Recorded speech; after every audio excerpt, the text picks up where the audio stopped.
సంఘానికి తోటి సేవకులకు ప్రభుత్వ కార్యక్రమం ఏర్పాటు చేసుకున్న సోదరులు దేవకృష్ణ గారికి సంఘం తరపున నా తరపున ప్రగడ సానుభూతి. దేవుడు మీ కుటుంబానికి ఎల్లప్పుడూ ఆదరణ అనుగ్రహించాలని మనస్ఫూర్తిగా ఆ దేవుడిని ప్రార్థిస్తున్నారు.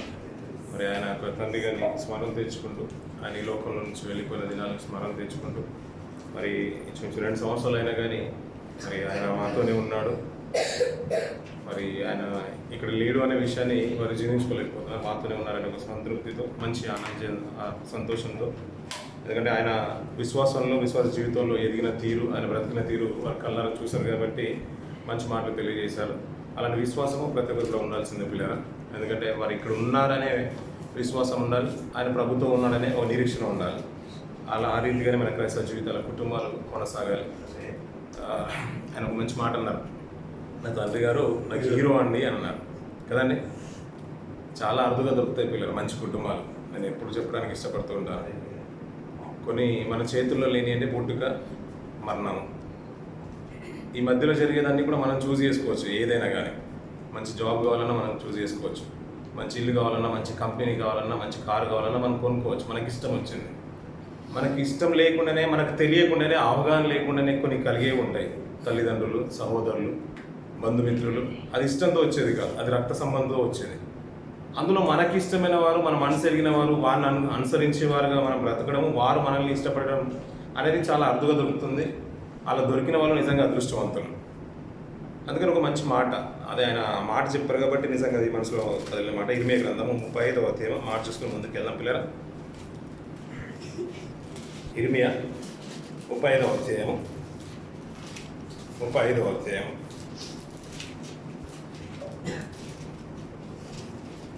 5వ వచనం నుంచి 7వ వచనం వరకు చూద్దాం పిల్లలు.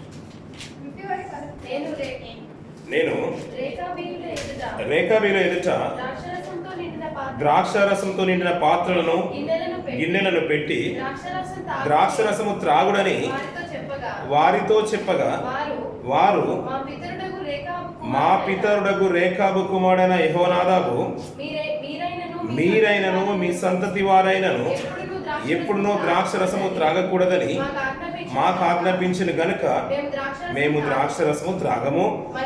మరియు మీరు ఇల్లు కట్టుకొనవద్దు, విత్తనములు విత్తవద్దు, ద్రాక్ష తోట నాటవద్దు, అది మీకుండనే కూడదు.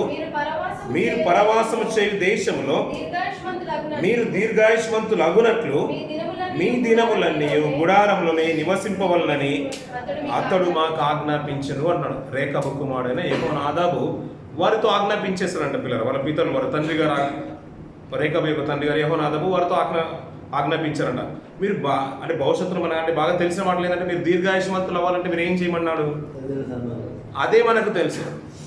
దీర్ఘాయుష్మంతులు అవ్వాలంటే మరి ప్రభనేశ్వరులు తల్లిదండ్రులు సన్మానించాడా, దూషించాడా? మరి ఎందుకు అతను 100 సంవత్సరాలు బ్రతకలేదు? మీరు ఆలోచించుకుని తర్వాత చెప్పండి. వచ్చే సంవత్సరం వాక్యానుసారంగా ఏదైనా ఉందంటే దాన్ని గురించి మాట్లాడండి. ఇక్కడే మాట్లాడుతున్నాడంటే, మీరు దీర్ఘాయుష్మంతులు అవునట్లు మీరు పరదేశులు ఉండే దేశంలో మీరు విత్తనాలు నాటొద్దు, ఇండ్లను కట్టుకోవద్దు.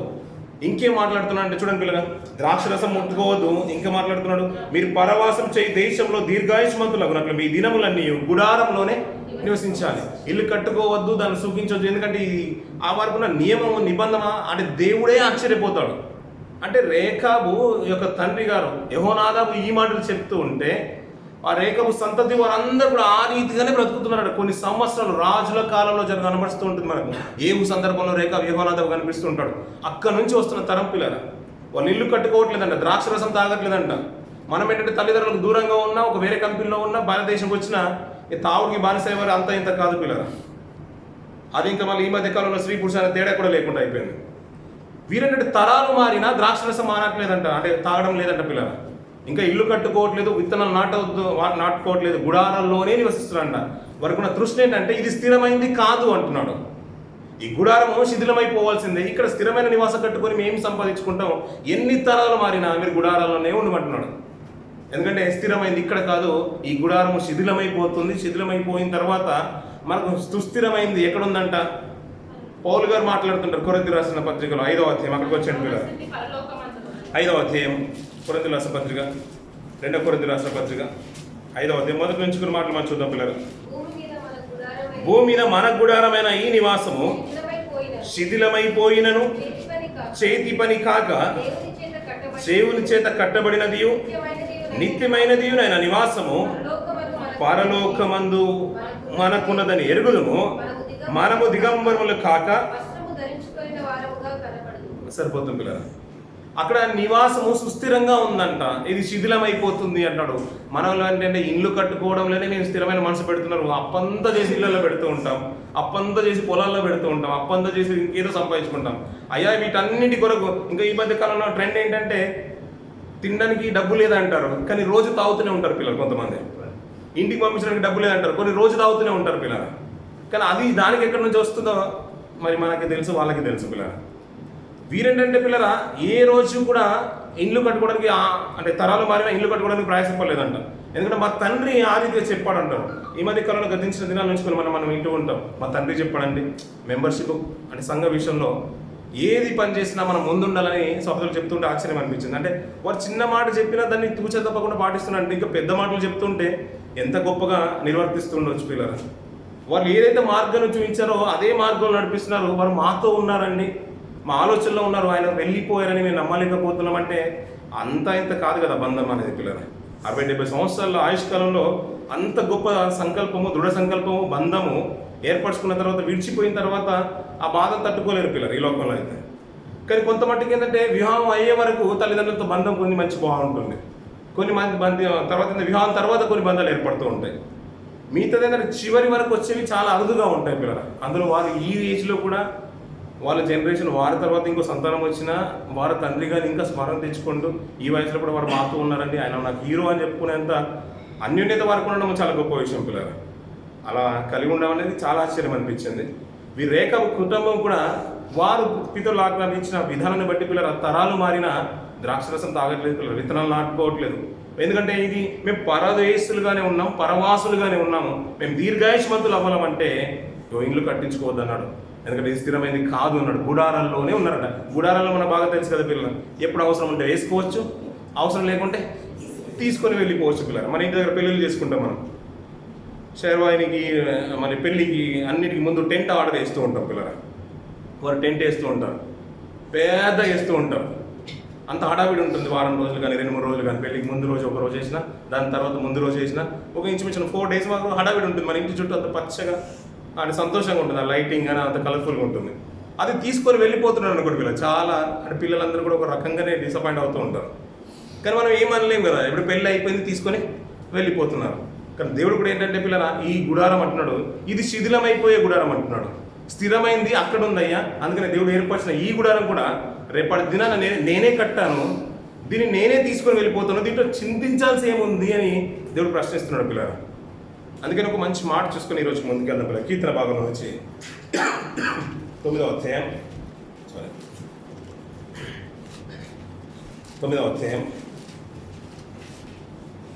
14వ వచనం చూడండి పిల్లలు. మరణ ద్వారమున ప్రవేశించకుండా నన్ను ఉద్ధరించేవాడా అన్నాడు. ఏ ద్వారం అంటున్నాడు పిల్లలు? మరణ ద్వారమున నన్ను ప్రవేశింపకుండా నన్ను ఉద్ధరించేవాడా అంటున్నాడు. ఈ మాట ఇలాగే ఉంచుకుంటే 89వ కీర్తనలకు వచ్చాడు పిల్లలు. ఆ చివరి మాట కూడా చూసుకుందాం. 48వ వచనం. మరణము చూడక బ్రతుకు నరుడెవడు, పాతాళం యొక్క వశము కాకుండా తను తాను తప్పించుకొనగలవాడెవడు అంటున్నాడు పిల్లలు. అక్కడే మాట్లాడుతున్నాడు భక్తుడు.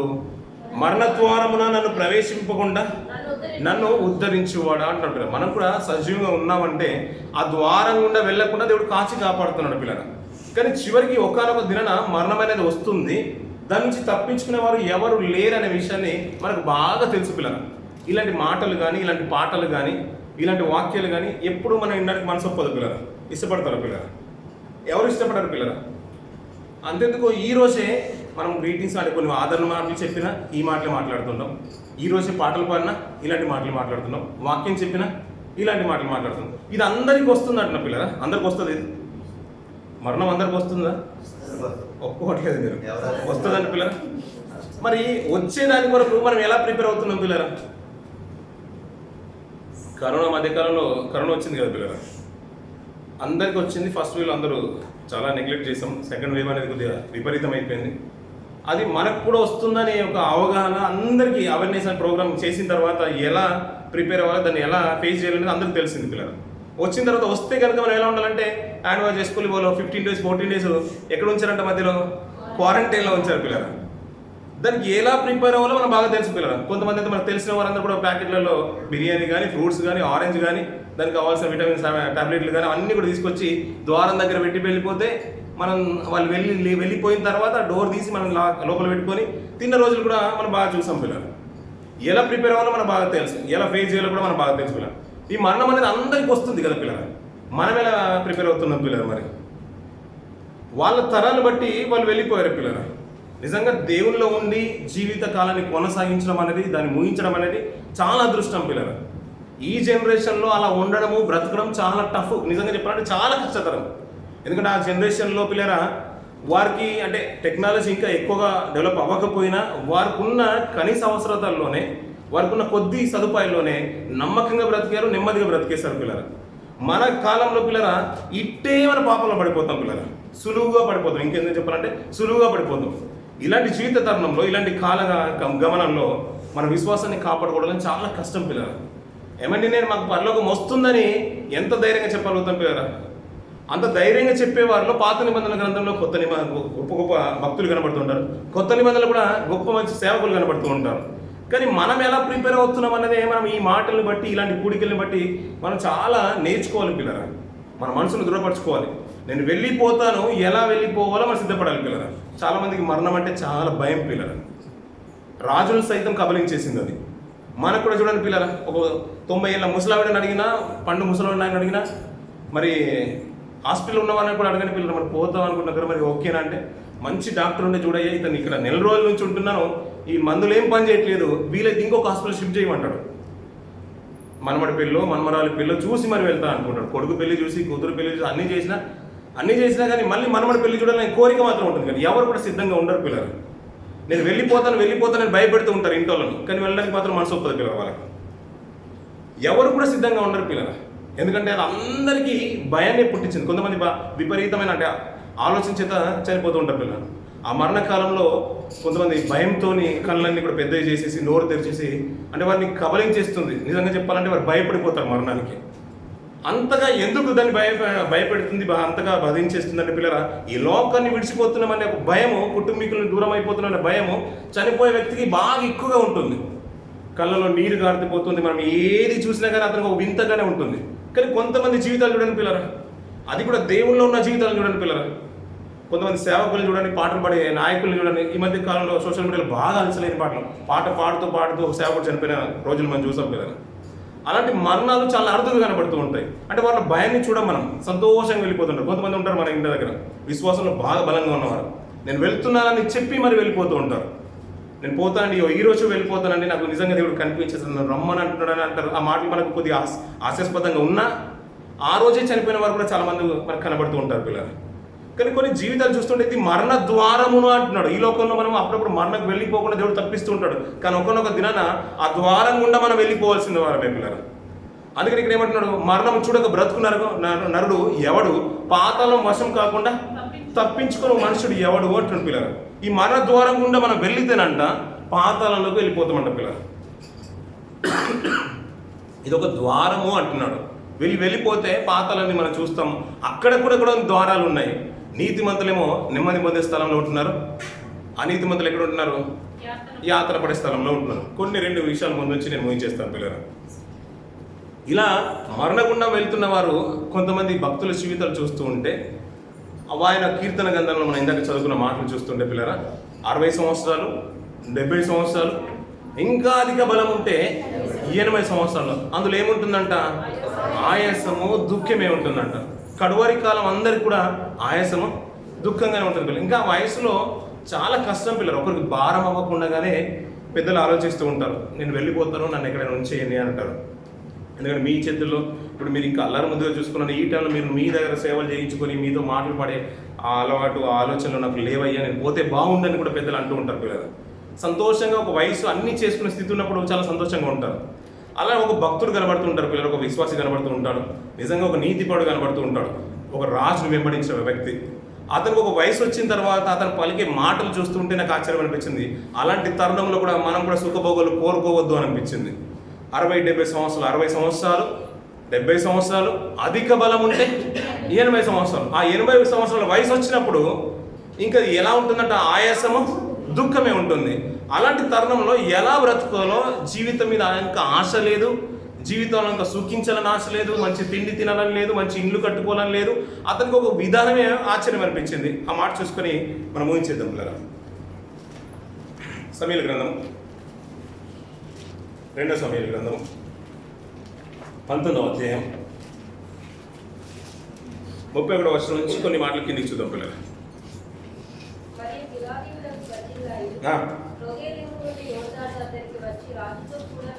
రాజుతో కూడా నది దాటెను. ఎన్ని సంవత్సరాలు అంటండి? బర్జిల్లాయి వయసు 80 సంవత్సరాలు అంటండి పిల్లలు. మనం ఇందాక కీర్తనలో చదువుకున్నాం కదా, కీర్తన భాగంలో ఎన్ని సంవత్సరాలు ఉంటాయంట? సగటు వయసు 60 సంవత్సరాలు అన్నాడు, 70 సంవత్సరాలు. అధిక బలం ఉంటే మనం ఎక్సర్సైజ్, మంచి వెజిటేబుల్స్, జ్యూసు, రాగి జావాలు ఇవన్నీ కూడా మనం చూస్తున్నాం కదా. ఇంకేమంటున్నారు పిల్లరా? చాలా మంచి ఫుడ్ వచ్చింది, బలంగా ఒకవేళ బ్రతికితే అన్ని ఎక్సర్సైజ్ అన్ని కూడా చేస్తూ ఉంటే 80 సంవత్సరాల దాకా లాగొచ్చు అంటున్నాడు. అలా లాగిన ఏదో ఆయాసం, కుటుంబ సమస్యలు, పిల్లల ద్వారా సమస్యలు, అంటే వాళ్ళు పెట్టే బాధలు, మనకు ఏదో ఆస్తి నష్టాలు, ఏదో ఒకటి ఇతరుల నుంచి కలిగే బాధలు, ఇవన్నీ కూడా మనకు దుఃఖమే కలుగుతుందంట. కానీ ఈ 80 సంవత్సరాల వయసులో బర్జిల్లాయి మంచి మాట మాట్లాడుతున్నాడు. చూడండి పిల్లల, 80 సంవత్సరాల వయసు కలిగి బహు ముసలివాడై ఉండెను. అతడు అధిక ఐశ్వర్యవంతుడు గనుక రాజు మనాహయంలో ఉండగా వచ్చెను. యెరూషలేములో నా యొద్ద నిన్ను నిలిపి పోషించెదను, నీవు నాతో కూడా నది దాటవలనని రాజు అడుగుతున్నాడు. నువ్వు నాతో పాటు యెరూషలేముకి వచ్చేయండి అయ్యా. అంతఃపురంలో రాజు ఉండే సన్నిధిలో నువ్వు నాతో పాటు ఉండొచ్చు, నీకు కూడా సుఖభోగాల విషయంలో కానీ ప్రతిరోజు నువ్వు నాకు అన్నం పంపించేస్తావు కదా, నేను అరణ్యంలో ఉన్నప్పుడు నేను నీకు ఇచ్చి పోషిస్తానని దావీదు రాజు అడుగుతున్నాడు. 12 గోత్రాలకు రాజు, ఇజ్రాయేల్ చేత గొప్పగా పొగిడబడిన రాజు, స్త్రీలందరి చేత 10,000 అంటే అంత గొప్ప శ్రేష్ఠుడని అంత గొప్పగా అతని గురించి మాట్లాడిన వ్యక్తి గురించి దావీదు అంటున్నాడు, నిన్ను విడిచిపెట్టుకోవడం నాకు ఇష్టం లేదు, 80 సంవత్సరాలు ఉన్నా పర్లేదు, నువ్వు నాతో పాటు వచ్చి బర్జిల్లాయి అని అడుగుతున్నాడు. రాజు అడుగుతూ ఉంటే ఆ బర్జిల్లాయి పలుకుతున్న మాటలు చూడండి పిల్లలు. రాజు నీతో కూడా యెరూషలేముకు వచ్చుటకు ఇక నేను ఎన్ని దినములు బ్రతకబోదును, ఇంకా ఎన్ని సంవత్సరాలు నేను బ్రతుకుతానయ్యా, ఆల్రెడీ నా వయసు 80 సంవత్సరాల వరకు వచ్చేసింది, ఇంకెన్ని సంవత్సరాలు బ్రతుకుతానో నాకు తెలియదు, ఇంకా నేను బ్రతికేది ఎక్కువ సంవత్సరాలు లేదు, నేను వస్తాను, ఇంకా నీతో వచ్చి కూడా నేను ఏం చేసేది. కిందికి చూడండి పిల్లలు, నేటికి నాకు 80 ఏండ్లాయను, సుఖ దుఃఖములకున్న భేదమును నేను గుర్తింపగలనా, అన్నపానముల రుచి నీ దాసులను నేను తెలుసుకొనగలనా, గాయకుల యొక్కయు గాయకురాండ్ర యొక్కయు స్వరము నాకు వినబడునా, కావున నీ దాసులకు నేను నా ఏలినవాడకు రాజునకు నీకు ఎందుకు భారముగా ఉండవలెను అన్న పిల్లలు. 80 సంవత్సరాల్లో ఇవన్నీ కూడా మనందరికీ సంభవింపబోయే పిల్లలు. ఒకవేళ కనుక మనం లాగినట్లయితే ఎక్కడి వరకు 60 క్రాస్ చేసి 70 నుంచి 80 వరకు మనం ఒక లాగినట్లయితే సుఖభోగల్లో ఆశ ఉండదు పిల్లలు. ఇంకా అది తినాలి ఇది తినాలని ఇంకా ఆలోచనలు ఉండవు, ఇంకా ఇల్లు కట్టుకోవాలనే ఆసక్తి ఉండదు, ఇంకా రాజుతో పాటు అంతఃపురం ఉండదు. అంటే దాని మీద నిజంగా టేస్ట్కున్న విలువేంటో మనకు తెలియదు, రుచి మనకు తెలియదు. ఇది సుఖము దుఃఖం అనే విషయాలు కూడా మనకు తెలిసి రావు పిల్లలు. అంటే పుట్టినప్పుడు ఒక పిల్లాడు ఎలాంటి చేష్టలు కలిగి ఉంటాడో 80 సంవత్సరాల వయసు వచ్చిన తర్వాత కూడా పెద్దలు కానీ ముసలివాళ్ళు కూడా ఆ వయసులోకి వెళ్ళిపోతారు పిల్లలు. మనకు బాగా తెలుసు కదా పిల్లలు, అందరికీ బాగా తెలిసిన విషయాలు. మనం ఒకసారి ఈ బర్జిల్లాయి బాగా బట్టి మనకు అర్థం చేసుకోవాలి పిల్లలు. ఇంకా నేను ఎన్ని సంవత్సరాలు బ్రతుకుతున్నాయ్యా నీతో పాటు వచ్చి సుఖించడానికి, నాకు గాయకురాండ్ర శబ్దమును గాయకుల శబ్దమును ఇవన్నీ కూడా నాకు ఏమైనా ఇంపైనదిగా ఉంటుంది అనుకుంటున్నా. నాకు ఏముండదు, ఎవరు పాడినా ఒకటే అనిపిస్తుంది నాకు. అప్పుడప్పుడు చూడండి పిల్లలు తల్లిదండ్రులు ఎవరు ఎక్కువ వినకపోయినా ముసలాయన దగ్గరికి పెద్ద ఆయన దగ్గరికి వచ్చేసి అప్పుడప్పుడు వింటూ ఉంటారు ఇంటి దగ్గర పల్లెటూరులో. ఆయన ఏది పాడినా కానీ చప్పలు కొడుతూ ఉంటారు, ఎందుకంటే తనకి ఇష్టమైన పిల్లలు కాబట్టి. ఇప్పుడు మనం ఏంటంటే ఆ స్వరం బాగలేదండి, ఈ స్వరం బాగలేదండి, ఈ రాగం ఇట్లుందండి, ఆ రాగం ఎట్లుంది, ఈ సందర్భంలో పాడే పాటని ఇప్పుడు అంటాం, ఎందుకంటే మనకు బాగా తెలుసు కాబట్టి. ఇప్పుడు మనకి వంట విషయంలో కానీ సుఖభోగాల విషయంలో కానీ మనకంటూ ఒక అన్నీ తెలుస్తున్నాయి మనకు ఫీలింగ్స్ అని. కానీ ఒక 80 సంవత్సరాలు వచ్చిన తర్వాత ఏమీ తెలియదు. నేను నీతో పాటు ఎందుకు రావాలి, నేను సుఖంగా నా ఇంటి దగ్గర చనిపోతే మేలు అని అంటాడు. బిగ్గి దిక్కుని మాట చూడ పిల్లలు. ఆ మాట 30వ వచనం చూడమ్మా. నేను నా ఊరి యందుండి మరణమై నా తల్లిదండ్రుల సమాధి యందు పాత పెట్టుబడుటకై అచ్చటికి తిరిగిపోనట్లు నాకు సెలవిమ్ము. సరిపోతుంది పిల్లరా. ఇంకా నా సొంత గ్రామానికి స్వగృహానికి వెళ్ళిపోయి అక్కడ చనిపోతే చాలయ్యా, నేను నీతో పాటు ఇప్పుడు యెరూషలేముకి వచ్చేసి అంతఃపురంలో రాజసన్నిధిలో ఉండాల్సిన సుఖభోగాలు అనుభవించాల్సిన భాగ్యం నాకు అక్కర్లేదు అని రాజుతో బర్జిలై చెప్తున్నాడు పిల్లరా. ఆయాసము దుఃఖమే అంటే నిజంగా ఆయాసం దుఃఖమే ఉంటుంది పిల్లరా. కానీ అప్పుడు సుఖంగా నేను మా ఊర్లోకి వెళ్ళిపోయి అక్కడ నేను పాత పెట్టబడితే చాలయ్యా అని రాజు యొక్క విన్నపాన్ని తిరస్కరిస్తున్నాడు బర్జిలై. అందులో దుఃఖం ఉంటుంది, ఆయాసం ఉంటుంది అంటున్నాను. నిజంగా అంతవరకు లాగితే ఒక విషయం గుర్తించుకుని పిల్లలు పలువురు ఒక మంచి మాట అంటాడు. ఈ మాటలు ఇలా ఉంచుకోండి పిల్లలు, మనసులో ఉంచుకోండి. ఫిలిప్పీయుల రాసిన పత్రిక 1వ అధ్యాయం 27వ వచనం చూడండి పిల్లలు. బాగా తెలిసిన మాట. నా మట్టుకైతే బ్రతుకుట క్రీస్తే చావైతే లాభము అన్నాడు. ఈ మాట ఎందరికి నోటెడ్ పిల్లరా? అందరికీ నోటెడ్ కదా పిల్లరా. పౌలు గారు అంటున్నారు, నా మట్టుకైతే బ్రతుకుట క్రీస్తే చావైతే లాభము అంటున్నాడు. ఇందులో లాభము, చావు, లాభం అంటారు పిల్లరా. మన ప్రసంగిలో కూడా మనం చూస్తూ ఉంటాం, ఒకరి జనన దినము కంటే మరణ దినము మేలు అంటాడు. అసలు మరణ దినం ఎందుకు మేలు అంటారు పిల్లరా? మనం సుఖంగా సంతోషించేది ఏదైనా ఉందంటే పుట్టినరోజు రోజు పిల్లరా. మరణ దినాన విలాపాలు, ఇంకా గాయకుల శబ్దం కానీ, గాయకుల అన్న శబ్దం కానీ, వీణలు, వాయిద్యాలు అవన్నీ ఏమి ఉండవు. అంటే ఎలా ఉంటుందంటే సారఫుల్ సాంగ్సే ఉంటాయి అక్కడ సర్వసాధారణంగా. వాయిద్యాలు ఎక్కగా జోష్గా ఏం కనిపించదు. అదే జన్మదినాన్ని అనుకోండి పిల్లరా, డీజే పెట్టించుకునే వాళ్ళు ఉన్నారు, మంచి ఆర్కెస్ట్రా పెట్టించుకునే వాళ్ళు ఉన్నారు, ఇంకా పెద్ద పెద్ద సేవకుల్ని, స్పీకర్స్ని, సింగర్స్ని పిలిపించుకొని అందరూ హడావిడి చేసే వాళ్ళు ఉన్నారు. దీంట్లో ఏది మేలు అనిపిస్తుంది పిల్లరా? నిజంగా ఆలోచించండి. మరణ దినం ఏ విషయంలో మేలవుతుంది? ఇతనేమో బ్రతుకుట క్రీస్తే అంటున్నాడు, చనిపోతే లాభం అంటు. చనిపోతే ఏం లాభం ఉంటుంది పిల్లరా? చనిపోతే ఏం లాభం ఉంటుంది? మీకు తెలిసిన 2 మాటలు చెప్పండి. ఇప్పుడు అందరూ మీరు కూడా దేవుళ్ళలోనే ఉన్నారు కదా, ఇప్పుడు మీకు లాభం లేదా దేవుల్లో? అంటే ఓపెన్గా అడుగుతున్నా. మీకు ఇప్పుడు దేవుల్లో ఉన్నారు కదా, నేను దేవుల్లో ఉన్నాను, నాకు లాభమే ఉన్నది దేవుల్లో ఉంటే. మీకు లాభం ఉన్నదా లేదా? మరి ఇప్పుడు చనిపోతే ఇంకేం లాభం? యుగ యుగాలు దేవునితో ఉన్నాయి. ఇప్పుడు ఒకవేళ దేవుడు నెక్స్ట్ జనరేషన్ నుంచి ఒక 100 సంవత్సరాలు పొడిగించేశాడు అనుకోండి అందరికీ, అప్పుడు కూడా భూమి మీద ఉండమన్నాడు. ఈ ఆయుష్ తరిగిపోకుండా ఇలాగ యవ్వనంగా ఇచ్చేసాడు అనుకోండి, పక్షరాజు యవ్వనాన్ని ఇచ్చేసాడు. మళ్ళీ వచ్చిన కొద్దీ మళ్ళీ యవ్వనం కొరతది అయిపోతుంది, ఇంకా ఉండమన్నాడు. ఇప్పుడు దేవునితో ఉండడానికి, దేవుని సాన్నిధ్యంలో ఉండడానికి మీకు ఇష్టం ఉంటుందా ఉండదా? ఉంటుందా ఉండదా? లేదంటే నేను 60 సంవత్సరాలు, 50 సంవత్సరాలు, 40 సంవత్సరాలు నేను ఫుజిల సంఘంలో ఉన్నాను, నా విశ్వాసం నేను కాపాడుకున్నాను, ఇక్కడ నుంచి నేను దేవుల్లో ఉండను అని అంటారు. అన్నారు కదా. ఇప్పుడు దేవునిలో మీకు లాభం ఉందా లేదా? ఇప్పుడు దేవునిలో మీకు లాభం ఉందా లేదా? పౌలు గారు ఆయన ఏమంటే బ్రతుకుతే క్రీస్తు కొరకే నేను బ్రతుకుతాను అంటున్నాడు. ఇప్పుడు మీరు క్రీస్తు కొరకు బ్రతుకుతున్నారా లేదా? మీరు క్రీస్తు కొరకు బ్రతుకుతున్నారా లేదా? బ్రతుకుతున్నారు. విశ్వాసంలోకి వచ్చిన మనం అందరం కూడా ప్రభువుని వెంబడిస్తున్నాం, ప్రభువే రక్షకుడని విశ్వసిస్తున్నాం. ఆయన చనిపోయి తిరిగి లేచినట్టుగా, దేవుడు అతన్ని లేపినట్టుగా మనల్ని కూడా లేపుతాడు, మన నిత్యత్వంలో ఉంచుతాడు. కాబట్టి ఆయన మనకు రోల్ మోడల్, రియల్ హీరోగా అతను మనం ముందున్నాడు పిల్లలు. ఆయన మనం విశ్వసిస్తున్నాము. బ్రతుకుట క్రీస్తని ఆయన అనుసరించే బ్రతుకుతున్న పౌలు చెప్తున్నాడు, బ్రతుకుకాలం అంతా కూడా నేను ఆయన కొరకు బ్రతుకుతాను, కాబట్టి నాకు క్రీస్తులో ఉండడమే సంతోషం. ఒకవేళ చనిపోతే లాభం అనేసారు పిల్లలు. మనకు లాభాలు ఎక్కడ వస్తాయి పిల్లరా? లాభాలు ఎక్కడ వస్తాయి లోకంలో? లాభాలు ఎక్కడ వస్తాయి లోకంలో? వ్యాపారాల్లో వస్తూ ఉంటాయి. మనం ఏదైనా తీసుకొచ్చి మనకున్న ధనాన్ని బ్యాంకులో పెట్టుకున్నాం, లేదంటే ఒక ఫ్లాట్ తీసుకున్నాం, ఒక 20 లక్షలు పెట్టేసి ఇంటి దగ్గర ఫ్లాట్ తీసుకున్నాం, ఒక 2 సంవత్సరాల తర్వాత ఇక్కడ నుంచి వెళ్ళి దాన్ని అమ్మేసాము, అది 40 లక్షలకు వచ్చేసింది. లాభం వచ్చిందంటారు, లాభం అంటారు పిల్లలు. ఇప్పుడు 60 సంవత్సరాలు మీరు దేవుళ్ళు బ్రతికేశారు, నీతిగా బ్రతికేస్తారు, సుఖంగా బ్రతికేస్తారు, 70 సంవత్సరాలు బ్రతికేస్తారు, 80 సంవత్సరాలు బ్రతికేస్తారు, 100 సంవత్సరాలు బ్రతికేశారు, చనిపోయారు.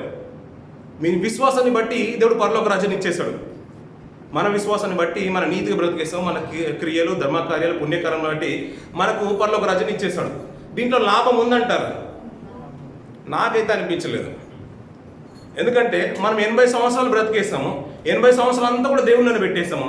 దేవుడు ఏం చేశాడంటే దానికి ప్రతిఫలంగా అనిత్యత్వాన్ని ఇచ్చేశాడు. అర్థమవుతుందన్న మాటలు. 80 సంవత్సరాలు, 60 సంవత్సరాలు, నాకున్న వయసు 35 సంవత్సరాలు, మీకున్న వయసు 40 సంవత్సరాలు, 50 సంవత్సరాలు, ఏదైనా వయసు దేవుళ్ళు పెట్టేస్తాము. దానికి ప్రతిఫలంగా దేవుడు ఏం చేశాడంటే ఇప్పుడే నేను తీసుకుని వెళ్ళిపోతాను అంటున్నాడు. అప్పుడు మనకు భయం ఉంటుంది.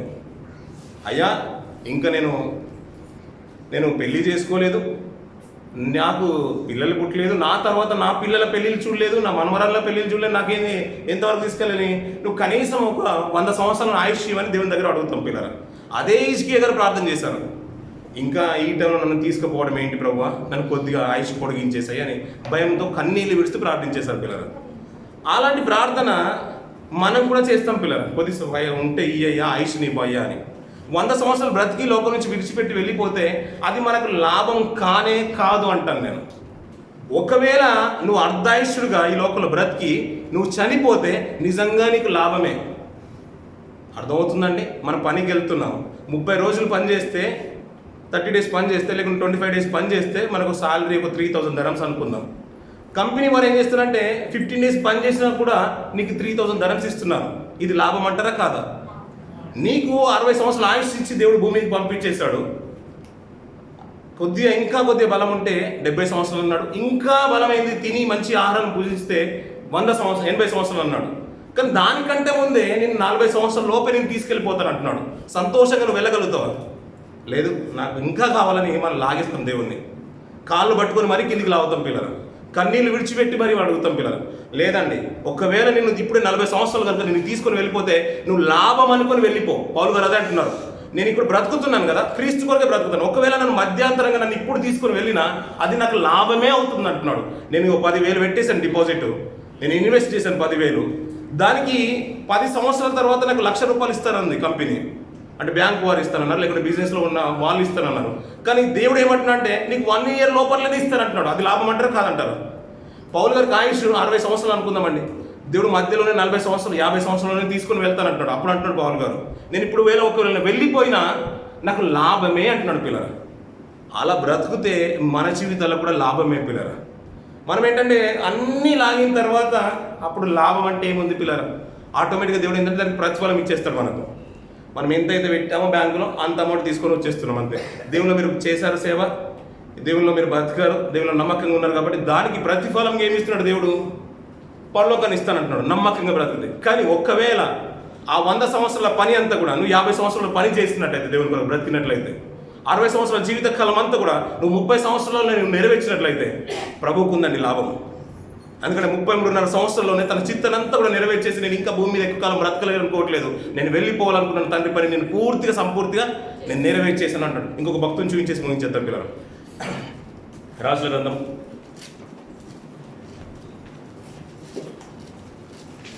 2వ రాజుల గ్రంథం 19వ అధ్యాయం 4వ వచనం చూడండి పిల్లలు. 1 రాజులు 19వ అధ్యాయం 4వ వచనం. తాను ఒక దిన ప్రయాణము అరణ్యంలోకి పోయి ఒక బదరీ వృక్షం క్రింద కూర్చుండి మరణాపేక్ష గల వాడై, యెహోవా నా పితరుల కంటే నేను ఎక్కువ వాడను కాను, ఇంత మట్టుకు చాలును, నా ప్రాణము తీసుకొనుమని ప్రార్థన చేసెను అంటారు పిల్లలు. ఇది ఎవరు మాట్లాడుతున్నారు? ఏలియా గారు మాట్లాడుతున్నారు పిల్లలు. నిజంగా అప్పుడప్పుడు ఈ మాటలు మనం తరచూ చదువుతున్న మాటలే కానీ ఆశ్చర్యం అనిపిస్తుంది ప్రతిసారి. ఇది మాటికి మనం చదవం ఇలాంటి మాటలు. ఈ మరణం గురించి మాటలు కూడా మనం ఎప్పుడు వినదలుచుకోలేం పిల్లలు. ఎప్పుడు వినేది జ్ఞాపకార్థ కూడికల్లోనే వింటూ ఉంటాం సర్వసాధారణంగా. నిజంగా ఇవి ఎప్పుడూ వినాల్సిన మాటలు పిల్లరా. మనం రేకెత్తించాలి, నిజంగా మనల్ని ప్రేరేపించాలి. ఇలా బ్రతకండి అయ్యా, ఇలా బ్రతికినట్లయితే మరణం అంటే మీకు భయమే ఉండదు అనిపించాలి. ఇతను భక్తుడు ఏమనుకుంటున్నా అంటే ఒక దినమంతా ప్రయాణం చేశాడంట. ప్రయాణం చేసి ఒక వృక్షాన్ని కింద కూర్చొని, అయ్యా ఇంత మట్టుకు చాలు, నువ్వు ఇంకా నాకు కొన్ని సంవత్సరాలు ఆయుష్ని ఇస్తానంటున్నావు కదా, నాకు అక్కర్లేదు ప్రభువా, నన్ను త్వరగా తీసుకుంటే చాలా సంతోషము, నేను పితరుల కంటే కూడా గొప్పవని నేను కాను, నాకు మరణాపేక్ష అంటున్నాడు. మనకు ధనాపేక్ష ఉంటుంది, పేక్షల గురించి మాట్లాడుకుంటే మనకు ధనాపేక్ష ఉంటుంది, ఇంకా అధికారపేక్ష ఉంటుంది, పదవీపేక్ష ఉంటుంది, కొంతమందికి చాలా లోకంలో ఉన్న వస్తువుల మీద కూడా ఇష్టం ఉంటుంది. ఇతనికి ఏంటంటే మరణం మీద ఆశ ఉందంట. ఇలాంటి ప్రార్థనలు మనం అరుదుగా చూస్తూ ఉంటాం పిల్లల. ప్రభు అయిన యేసులో యొక్క ప్రార్థన చూస్తుంటాం, నీ పని మొత్తం నేను చేసేసాను, ఇక నాకు ఏ మహిమనైతే నీ దగ్గర ఉందో ఆ మహిమ నాకు ఇచ్చేయి తండ్రి అని ప్రభు చేసిన ప్రార్థన మనం వింటూ ఉంటాం పిల్లల. అలాంటి ప్రార్థనే అంటున్నాడు. ఏమంటే నాకు మరణం మీద బాగా ఇష్టం ఉంది, నాకు మరణం ఇస్తే బాగుండు, మరణం వస్తే బాగుండు అని ఏలియా గారు ప్రార్థన చేస్తున్నాడు పిల్లల. ఈ మాటలు ఆశ్చర్యం అనిపించింది పిల్లల. కానీ కీర్తన భాగంలో ఒక మాట చూడండి పిల్లలు. 39వ కీర్తన 39వ కీర్తన 3వ వచనం నుంచి కొన్ని మాటలు కింద చూడండి పిల్లలు. మండుచుండెను, నేను ధ్యానించుచుండగా మంట పుట్టెను, అప్పుడు ఈ మాట నోరారా పలికి తిని. ఈ కీర్తన ఎవరు రాస్తున్నారు? దావీదు గారు రాస్తున్నారు పిల్లలు. మనకు బాగా తెలిసిన మాటలు ఏంటంటే, దావీదు గారు మందిరం కట్టాలనుకున్నప్పుడు సమూయేలు గ్రంథంలో మనం చూస్తుంటాం, 7వ అధ్యాయంలో మాట్లాడుతున్నాం. నువ్వు నీ పితరుల వద్దకు అంటే నీ దినములు పూర్తి అయినప్పుడు నువ్వు అంటే నీ పితరుల వద్దకు నువ్వు చేర్చబడతావు అని దేవుడు ఒక ప్రమాణం చేసేసాడు. నువ్వు నిండు ఆయుష్గానే నువ్వు వెళ్ళిపోతావు దావీదు అని దేవుడు చెప్పేశాడు. అతను వెళ్ళిపోతూ సొలొమోను గారితో మాట్లాడతారు, కుమారా, లోకులందరూ పోవాల్సిన మార్గంలో నేను వెళ్ళిపోవచ్చున్నానని మాట 2వ రాజుల గ్రంథం 2వ అధ్యాయంలో మనం చూస్తూ ఉంటాం పిల్లలు. ఆ మాట దావీదు గారు ఈ మాట ఇప్పుడు ఎలా మాట్లాడాలి? నేను సంతోషంగా వెళ్ళిపోతాను, నా గురించి నాకు ఇంకా మరణం గురించి ఏం టెన్షన్ లేదని చెప్పాల్సిన ఆయన ఇక్కడ మాట్లాడుతాను చూడండి పిల్లల. నోరారా పలికి తిని, యెహోవా నా అంతము ఎట్లుండినది, నా దినముల ప్రమాణము ఎంతైనది నాకు తెలుపుము, నా ఆయువు ఎంత అల్పమైనదో నేను తెలుసుకోన కోరుచున్నాను. నా దినముల పరిమాణము నీ సన్నిధిని నా ఆయుష్కాలము లేనట్టే ఉన్నది. ఎంత స్థిరుడైనను ప్రతివాడును కేవలము వట్టి ఊపిరి వలె ఉన్నాడు. వశ్యులు వట్టి నీడ వంటి వారే తిరుగులాడుదురు అన్న పిల్లల. ఇంకా కిందికి చూసినట్లయితే, వారు ధనము కూర్చుకొందురు కానీ అది ఎవరికి చేజిక్కునో వారికి తెలియదు అన్న పిల్లల.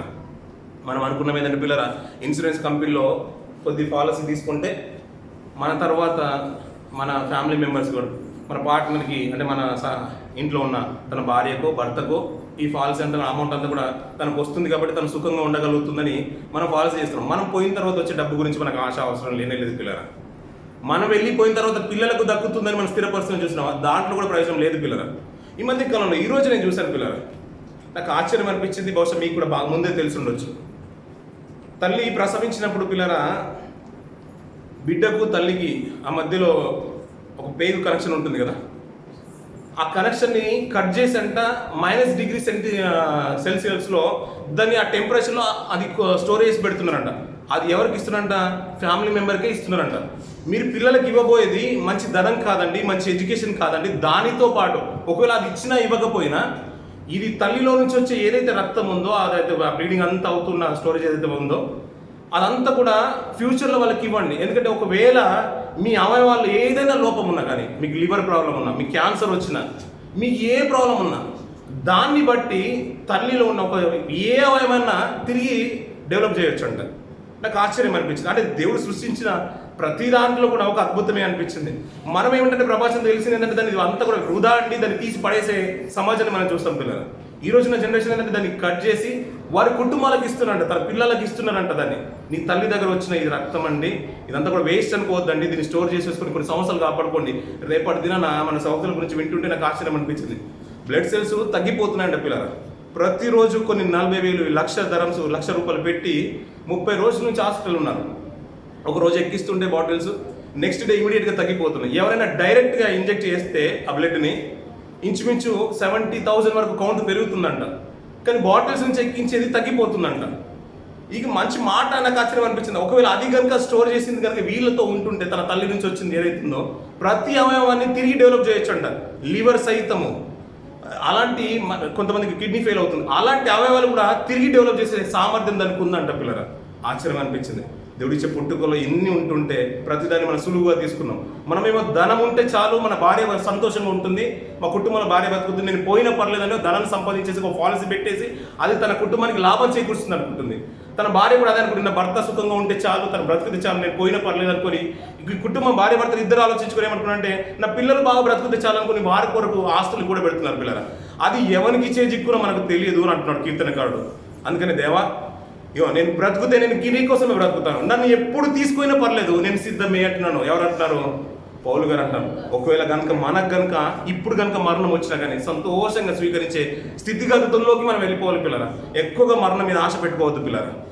అది మనల్ని ఏదో చేస్తుందని అనుకోవద్దు. మనం దేవునిలో బ్రతుకుతున్నామని మీరు నిజంగా నమ్మినట్లయితే, దేవుడు నిత్యత్వం నీకు కనుక ఇస్తాడని నేను పూర్తిగా విశ్వసించినట్లయితే అది మనసు నిండా నమ్ముకోండి పిల్లరా. నమ్మితే గట్టిగా నమ్మండి, బ్రతుకుతే దేవుని కొరకు బలంగా నమ్మండి. అంతేకాని ఈ తర్వాత కూడా ఒక మరో ప్రపంచంలో మనం ప్రభుత్వం ఉండాలి పిల్లరా. ఇది ఏదో అనావాయితీగా అలా ఏదో వచ్చేసాము, మనకు అవకాశం దొరికింది కానీ అలా సాహసం వద్దు పిల్లరా. లోకంలో బ్రతకడం ఇంకా మేలు.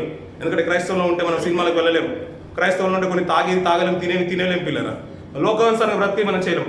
అన్ని నిష్ట కలిగి బ్రతుకుతున్నప్పుడు, ఒక నాజీలు చేయబడిన వ్యక్తి బ్రతికినట్టుగా మనం బ్రతుకుతున్నప్పుడు, ఆ నిత్యత్వం కనుక మనకు రాకపోతే మనకంటే దౌర్భాగ్యులు ఇంకా లోకంలో ఎవరు ఉండరు పిల్లరా. బ్రతుకుతే నమ్మకంగా బ్రతుకుతాం. ఆయన ఇప్పుడు వచ్చి మనల్ని తీసుకున్నా కానీ ఈ మధ్య కాలంలో ఎన్నో మరణాల గురించి వింటున్నాం పిల్లరా. సోదరుడు నిజంగా అతనికి రక్షణ ఉంది కాబట్టి అతని గురించి ప్రార్థన చేయగలుగుతున్నాం. తన భార్య తనను కలుసుకోబోతుందనే ఒక నిరీక్షణ తనలో నిలుపు తండ్రి అని మనం ప్రార్థన చేస్తున్నాం. సోదరుడు విలాస్ చనిపోయాడని మనం ప్రార్థన చేస్తాం కదా. తన భార్య ఇంచుమించు 25 సంవత్సరాలు 30 సంవత్సరాలకు తన భర్తను కోల్పోయింది. చిన్న బిడ్డను పెంచుకుని ఎలా బ్రతకగలుగుతుంది పిల్లరా. తన వైపు చూస్తూ బ్రతకగలుగుతుంది, దేవుని వైపు చూస్తూ బ్రతకగలుగుతుంది. నా కుమారుడు, నా భర్త దేవునితో పాటు ఉన్నాడండి, నేను కలుసుకోబోతున్నాను. ఆ నిరీక్షణ కనుక మనలో ఉంటే బలంగా నమ్ముదాం పిల్లరా. ఎప్పుడు దేవుడు తీసుకుని వెళ్ళిపోయినా అక్కడ ఉంటాడు నా పిల్లలు, అక్కడ ఉంటారు నా కుటుంబము, అక్కడ ఉంటుంది నా భార్య, అక్కడ ఉంటారు నా భర్త, నా తల్లిదండ్రులు అక్కడ ఉంటారు, నేను కలుసుకోబోతాను. అలా కలుసుకోవాలంటే అంత నమ్మకంగా బ్రతకండి. లోకంలో ఏ దానికి కూడా తావివద్దు పిల్లరా. ఒక కన్యక పవిత్రతను కాపాడుకున్నట్టుగా విశ్వాసం కూడా ప్రతి ఒక్కరు కాపాడుకోవాల్సిన బాధ్యత మన మీద ఉంది పిల్లరా. ఇది లోకంలో ఏదో అనాలోచితంగా చెప్పిన మాట కాదు రక్షణలో. దీన్ని పవిత్రంగా కాపాడుకోవాల్సిన బాధ్యత మన భుజస్కంధాల మీద ఉంది పిల్లరా. రేపటి దినాన దేవుడు పిలిచినా కానీ ఈజీగా మరణ ద్వారం గుండా మనం ప్రవేశించే వారిగా మనం ఉండాలి. సంతోషంగా, దీనికి భయపడాల్సిన అవసరం లేనే లేదు. ఎందుకంటే దీని తర్వాత ప్రభుత్వ పాటు నిత్యం ఉండబోతున్నాం. ఒకవేళ మధ్యలో కనుక నువ్వు తీసుకొని వెళ్ళిపోతే దేవుడు అది నీకు లాభం అంటున్న పౌలు గారు. లోకంలో ఉన్న ఆస్తుల వల్ల నీకు లాభం లేదు, మనం చనిపోయిన తర్వాత వచ్చే ఆస్తుల మీద లాభం లేదు, దాని మీద తర్వాత వచ్చిన మన షేర్స్ మీద మనకు లాభం లేదు పిల్లరా. ప్రభువులో ఉంటే ఆయన ఇప్పుడు తీసుకొని వెళ్ళిపోతే నీకు ఇంకా 60 సంవత్సరాలు దేవుని సేవ చేయాల్సిన అవసరం లేదు, నువ్వు 100 సంవత్సరాలు దేవుని సేవ చేయాల్సిన అవసరం లేదు. ఇప్పుడే తీసుకుని వెళ్ళిపోతున్నా ఆ ప్రతిఫలం మీద నీకు ఇప్పుడే ఇచ్చేస్తానంటున్నాడు. నిజంగా నీకు లాభమే. ఆ ప్రతిఫలంతో పాటు ఇంకా లాభమైనది కూడా నీకు ఇవ్వబోతున్నాడు. ఈ సంవత్సరాలు ఏం చేయాలంటే ఇంకా నీకు ఆయుష్కాలం ఇంకా 10 సంవత్సరాలు ఉంది భూమి మీద బ్రతకాలనుకుంటే. కానీ 10 సంవత్సరాల ముందే దేవుడు తీసుకుని వెళ్ళిపోతే ఈ 10 సంవత్సరాలు అక్కడ ఏముంటుందంట, విశ్రాంతి ఉంటుందంట, రెస్ట్లో ఉంటామంట పిల్లలు. అటు భాగ్యము నీకు నాకు అనేకులకు ఇవ్వాలని మనస్ఫూర్తిగా కోరుకున్నాను. వారికి కూడా దేవుడు నిజంగా అలాంటి ఆదరణ ప్రతి ఒక్కరికి ఉండాలి పిల్లలు. త్వరగా తీసుకొని వెళ్ళిపోవడండి, ఇంక కొన్ని సంవత్సరాలు ఉంటే బాగుండండి, ఇక్కడ ఉంటే బాగుండని కాదని పిల్లలు. దేవుడు వారిని ప్రయాస పెట్టడము, వారిని నలగగొట్టడము, వారికి ఇబ్బందికరమైన పరిస్థితి తీసుకురావడము దేవుడికి ఇష్టం లేదు పిల్లలు. అందుకని అక్కడ తీసుకొని వెళ్ళి ఇవన్నీ విశ్రాంతిలో ఉంచేశాడు. దేవుని కొరకు నమ్మకంగా బ్రతికే వారికి ఈ లోకం యోగ్యమైంది కాదన్నాడు. యోగ్యమైంది, స్థిరమైంది మనకు అక్కడ ఉందంట. పౌలు గారు కొరింథీయుల రాసిన పత్రికలో అదే 5వ అధ్యాయంలో కిందికి ఒక మాట అంటాడు చూడండి పిల్లలు. చదివేసి ముగిచేయి మీరు. 2 కొరింథీయుల రాసిన పత్రిక 5వ అధ్యాయం 7వ వర్షం 8వ వర్షం చూడండి పిల్లలు.